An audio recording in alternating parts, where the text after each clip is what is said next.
Hello दोस्तों, comics hero channel पर आप सभी लोगों का स्वागत है। हमारी आज की कॉमिक्स है अमर चित्रकथा की पेशकश महाभारत सीरीज की कॉमिक्स, जिसका पार्ट 20 हम पढ़ने जा रहे हैं, जिसका नाम है अर्जुन को दिव्यास्त्र प्राप्ति। इसका पार्ट 1 हम पहले पढ़ चुके हैं और ये पार्ट 2 है, तो चलिए शुरू करते हैं। यह सोचकर अर्जुन ने किरात पर अपने धनुष से वार किया और उसकी डोरी में उसे उलझाकर उस पर मुक्के जड़ने शुरू किए। किरात ने एक झटके में उसका धनुष छीनकर अपने में विलीन कर लिया। धनुष खोकर अर्जुन ने युद्ध का अंत करने के लिए तलवार खींच ली और किरात के सिर पर दे मारी, किंतु पहाड़ को भी चीर सकने वाली वह तलवार किरात के सिर से टकरा कर टुकड़े टुकड़े हो गई। तब अर्जुन ने पेड़ और पत्थर उस उठाकर फेंकने शुरू किए, परंतु किरात रूपी शिव ने उन सबको भी आत्मसात कर लिया। अब बलशाली पार्थ ने किरात पर मुक्के बरसाए। बदले में किरात ने भी ऐसे मुक्के जड़े कि कुंती का बेटा दर्द से करा उठा। तब उन दोनों में मल्ल युद्ध छिड़ गया। उनके शरीरों की रगड़ से धुआं और चिंगारियां निकलने लगीं। फिर शिव ने अर्जुन को बाहों में भरकर ऐसा भींचा कि वह निष्प्राण सा होकर वहीं ढेर हो गया। कुछ देर उसी तरह पड़े रहकर वह फिर से होश में आया। उसका शरीर लहू से लथपथ था। उसका शरीर ही नहीं, मन भी दुख रहा था। उसने मिट्टी से शिव जी की पिंडी बनाई और बड़े भक्तिभाव से उस पर एक फूल माला चढ़ाई। चमत्कार! अर्जुन ने देखा कि वह माला तो किरात के सिर विराज रही है। अरे, ये तो स्वयं शिव भगवान है। कृतार्थ हो गया मैं तो। तुरंत वह उनके चरणों में लौट गया। शिव जी ने मेघ गंभीर स्वर में कहा, हे अर्जुन, तुम्हारे असाधारण पराक्रम से मैं प्रसन्न हूँ। तुम्हारी समानता करने वाला दूसरा कोई क्षत्रिय नहीं है। तुमने आज सिद्ध कर दिया है कि तेज और पराक्रम में तुम मेरे बराबर हो। मैं तुम्हें दिव्य दृष्टि दे रहा हूँ। युद्ध में तुम समस्त शत्रुओं को पराजित करोगे, चाहे वे देवता ही क्यों ना हो।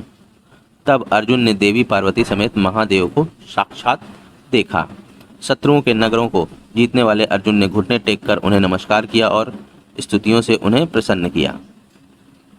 फिर उसने कहा, हे देवों के देव महादेव, मैं आपके ही दर्शन के लिए तपस्वियों से सेवित इस महापर्वत पर आया था, परंतु हे शंकर, अज्ञानवश मैं आपके साथ लड़ पड़ा। मुझे क्षमा कर दीजिए। तब महादेव ने उसका हाथ अपने हाथ में लेकर हंसकर कहा, हम तो पहले ही क्षमा कर चुके। फिर अर्जुन को बाहों में भरकर उसे सांत्वना देते हुए भगवान शिव बोले, तुम पूर्व जन्म में सनातन पुरुष नर थे। तुमने और नारायण ने मिलकर इस जगत को धारण कर रखा है। यह लो अपना गांडीव, जो तुम्हारे ही हाथों में रहने योग्य है। ये रहे तुम्हारे तरकश, जो फिर से अक्षय हो जाएंगे। अब मुझसे जो भी वर मांगना चाहो मांगो।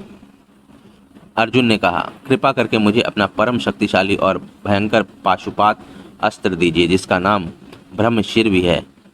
मैं इस शस्त्र से कर्ण, भीष्म, कृप और द्रोण को युद्ध में पराजित करूंगा।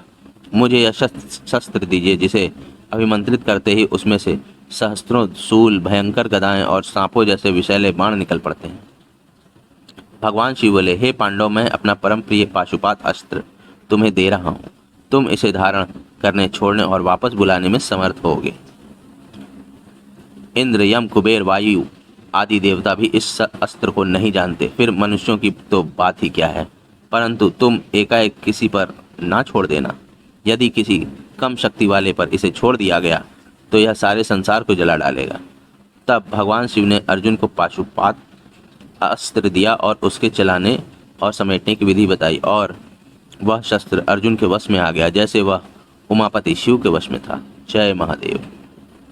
ज्यों ही अर्जुन ने पाशुपात अस्त्र को ग्रहण किया, पहाड़ों, वनों, वृक्षों, सागरों, नगरों और ग्रामों से युक्त पूरी पृथ्वी थर्रा उठी। साथ ही आकाश हजारों शंखों और ढोल नगाड़ों के साथ बजने की आवाज से गूंज उठा। हवा सनसना उठी। अर्जुन को वह देदीप्यमान अस्त्र ग्रहण करते देखने देव दानव आकाश में उमड़ आए।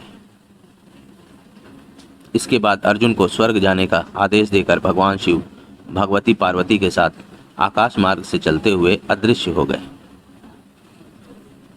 हे राजन, उसके बाद बड़ी देर तक अर्जुन यह सोचकर पुलकित होता रहा कि आज मैंने अपनी आंखों महादेव शिव को देखा है। उन्होंने अपने हाथों मुझे छुआ है। फिर उसने मन में सोचा, आज मैं कृतार्थ हो गया। मैं तो मानता हूं मैंने शत्रुओं को जीत लिया। अर्जुन यही सब सोच रहा था कि जल के अधिपति वरुण उसके सामने प्रकट हुए। उनकी वैदर्य जैसी देहकांति से दशों दिशाएं दमक उठी। उनके साथ नाना प्रकार के जलचर, नाग, नदियों की देवियां, दैत्य और साध्य आदि थे। स्टार का मतलब है दोस्तों यहाँ पे एक देवयोनि, धन के देवता साध्य। उसके बाद पधारे चमचमाते रथ पर आरुण कुबेर, जिनके शरीर की कांति चंबू नदी के जल की भांति सुनहरी थी। सारे यक्ष उनके साथ थे, धन के देव। एक और विमान में उपस्थित हुए यम, मृत्यु के देवता, जो सब जीवों का अंत करते हुए सूर्य पुत्र यम ने अपने हाथ में दंड धारण कर रखा था, जो सबका भाग्य निर्धारित करता है। उनके साथ मानव शरीरधारी पितृगण थे। क्षण भर बाद ऐरावत की पीठ पर बैठकर इंद्राणी समेत इंद्र वहां प्रकट हुए। उनके साथ समस्त देवता थे। गंधर्व और ऋषि उनका स्तुति गान कर रहे थे।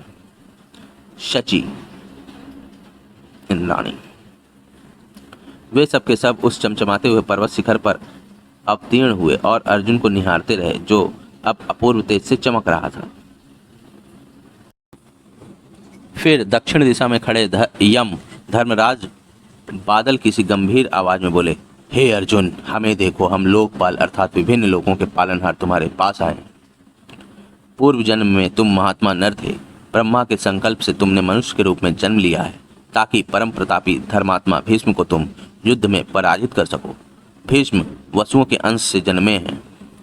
भारद्वाज के पुत्र द्रोण द्वारा रक्षित क्षत्रियों को भी हराना तुम्हारे जन्म का उद्देश्य है, और तुम्हें मनुष्यों के रूप में उत्पन्न निवात कवचों जैसे महाबली दानवों को भी मारना है, और अंततः तुम्हें महान वीर और प्रतापी कर्ण को मारना है, जो कि पिता सूर्यदेव के अंश से उत्पन्न हुआ है। हे महाबाहु, मेरा यह दंडास्त्र ग्रहण करो, जिसकी गति कहीं भी कुंठित नहीं होती। हे राजन, तब कुरुनंदन अर्जुन ने वह दंडास्त्र उसे चलाने तथा वापस बुलाने की विधि के साथ स्वीकार किया। तब पश्चिम दिशा में स्थित वरुण बोले, मेरा यह वरुण पाश ग्रहण करो, जिसकी गति को कोई रोक नहीं सकता। तारकासुर के साथ के युद्ध में मैंने इसे पाश से हजारों दानवों को बांध डाला था, और यदि तुम इससे यम धर्मराज को भी बांधना चाहो तो वे इससे मुक्त ना हो सकेंगे। तब देवताओं के कोषाध्यक्ष और उत्तर में कैलाश पर्वत पर निवास करने वाले कुबेर बोले, यह शक्तिशाली और जाज्वल्यमान अंतर्धान अस्त्र ग्रहण करो, इससे तुम दुर्जय शत्रु को भी जीत लोगे। जब भगवान शिव ने त्रिपुरासुर के तीनों नगर नष्ट किए थे, तब मैंने इससे बलशाली असुरों को भस्म किया था, और तुम इससे दुर्योधन की संपूर्ण सेना को नष्ट कर सकोगे।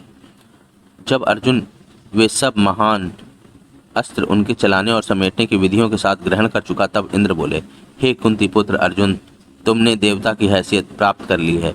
अब तुम्हें स्वर्गलोक चलना है, वहां तुम्हें देवताओं का कुछ काम करना है। तैयार हो जाओ, मातली जल्दी ही रथ लेकर तुम्हें वहां ले जाने आएगा।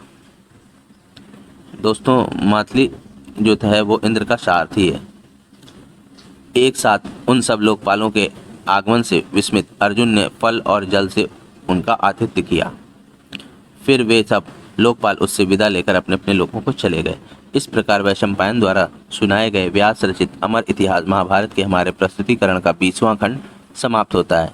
तो दोस्तों, आपको ये कॉमिक्स कैसी लगी हमें कमेंट सेक्शन में ज़रूर बताएं, और हमारे चैनल को सब्सक्राइब करना ना भूलें। मिलते हैं अब अगली कॉमिक्स में, तब तक के लिए धन्यवाद।